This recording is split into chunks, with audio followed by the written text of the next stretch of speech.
सारी एजेंसीज का दुरुपयोग हो रहा है, इनकम टैक्स का, सीबीआई का, ईडी का। मंदिर, मस्जिद, मंगलसूत्र, मुस्लिम, हिंदू, बौखलाहट मुझे दिख रही है। वो साफ संकेत है कि जो उम्मीद उनको थी वहां तक नहीं पहुंच पाएंगे और इंडिया अलायंस के तमाम कैंडिडेट्स लगातार बढ़त बनाए हुए हैं। अभी जो थर्ड फेज का चुनाव है, जो बाकी 7 सीटें हैं लोकसभा की, उसके लिए हमारे सभी नेता प्रचार कर रहे हैं। 29 तारीख को राहुल गांधी जी का दौरा है, 30 तारीख को खड़गे साहब कांग्रेस अध्यक्ष जी का दौरा है और 2 तारीख को प्रियंका जी भी यहाँ पर आएंगी। तो छत्तीसगढ़ में लगातार पूरा फोकस हम लोगों का है और जो फीडबैक हमें मिला है सेकंड चरण के बाद, बहुत अच्छी स्थिति में कांग्रेस पार्टी के उम्मीदवार हैं और जो भाषा का उपयोग कर रही है बीजेपी के नेतृत्व जो कर रहे हैं, जो बौखलाहट मुझे दिख रही है, वो साफ संकेत है कि जो उम्मीद उनको थी वहां तक नहीं पहुंच पाएंगे और हर राउंड में भाजपा और एनडीए पिछड़ रहा है। इंडिया अलायंस के तमाम कैंडिडेट्स लगातार बढ़त बनाए हुए हैं, चाहे वो उत्तर हो चाहे दक्षिण हो, और ये बहुत संतोषजनक बात है क्योंकि हमारा जो मैनिफेस्टो है, हमारा जो कैंपेन है, उसको लोग पसंद कर रहे हैं। कांग्रेस पार्टी के परफॉर्मेंस लगातार, जैसा मैंने पहले कहा, जिन जिन राज्यों में सीधा मुकाबला भाजपा कांग्रेस का है वहां पर कांग्रेस पार्टी बहुत बेहतर परफॉर्म कर रही है। और जो बौखलाहट मुझे देखने को मिल रही है, जो भाषण में शब्दावली का प्रयोग हो रहा है, मंदिर, मस्जिद, मंगलसूत्र, मुस्लिम, हिंदू, इस तरह की बातें बार बार करने का मतलब है कि कहीं ना कहीं आपका जो लक्ष्य है उसको पूरा नहीं कर पा रहे हैं। हम लोग बात करते हैं एमएसपी की, मनरेगा की, महिला सशक्तिकरण की, वो लोग बात करते हैं विवादित मुद्दों की।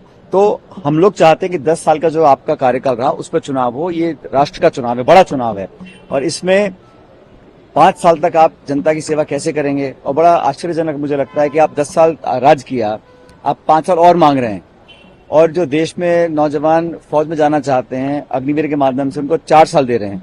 तो नौजवानों को 4 साल और खुद के लिए 15 साल, और बात कर रहे हैं 2047 की। तो ये बड़ा विरोधाभास है। इसलिए अभी जो कैंपेन चल रहा है, मुझे लगता है हमें उसी पे फोकस करना पड़ेगा जो पब्लिक के इश्यूज हैं, किसानों के, नौजवानों के। और देश बहुत गंभीरता से हर नेता की हर बात को सुन रहा है और सही निर्णय करेंगे। 4 जून को मुझे लगता है कि हमारी इंडिया अलायंस की सरकार का गठन होगा। छत्तीसगढ़ में क्या दिख रहा है सर? और ऐसे में भाजपा नेता भाजपा एक विधायक कह रहे हैं कि उनका एक बयान आया है सार्वजनिक मंच पे, वो बोल रहे हैं कि जो धर्मांतरण करेगा। आप जानते हैं कि इस प्रकार का कोई भी बयान ऐसा आता है उसका संज्ञान निर्वाचन आयोग को लेना चाहिए। हम लोगों ने लिखित में कंप्लेंट्स दी कई बार, क्योंकि इस प्रकार की बातें करना धर्म की, जाति की, बिरादरी की, ये एक स्वस्थ लोकतंत्र की अच्छी परंपराएं स्थापित नहीं हो रही हैं। मुझे लगता है कि इलेक्शन कमीशन संज्ञान ले और मुद्दों की बात करें ना, खाद की, बीज की, बिजली की, तेल की, निवेश की, नौकरी की, उद्योग की, शिक्षा की, चिकित्सा की, इन बातों पर चर्चा हो, संवाद हो, पता पड़े कौन सी पार्टी क्या करना चाहती है। ये जो विवादित बयान जिस तरह के आते हैं, ये कहीं ना कहीं इस बात का संकेत दे रहे हैं कि सब कुछ ठीक नहीं चल रहा है भाजपा की रणनीति में। सर, ईवीएम और वीवीपैट बैन थी, अब सीबीआई की यहाँ एंट्री हो गई है। सीबीआई की टीम छत्तीसगढ़ पहुंच भी गई। कोई भी एजेंसी हो, निष्पक्षता से काम करना चाहिए।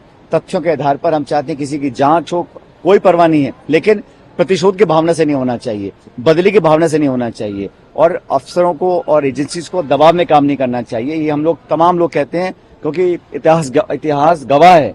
सारी एजेंसीज का दुरुपयोग हो रहा है, इनकम टैक्स का, सीबीआई का, ईडी का। लगातार विपक्ष के लोगों को टारगेट किया जाता है, दबाव बनाकर कहीं ना कहीं उनको सरेंडर करवा रहे हैं या उनको न्यूट्रलाइज कर रहे हैं। तो विपक्ष की आवाज को दबाना भी अच्छी बात नहीं है लोकतंत्र में। ईवीएम और वीवीपैट पे जो कोर्ट ने कहा है, उससे लेकर प्रधानमंत्री कहना है कि ये विपक्ष के मुंह पर तमाचा है।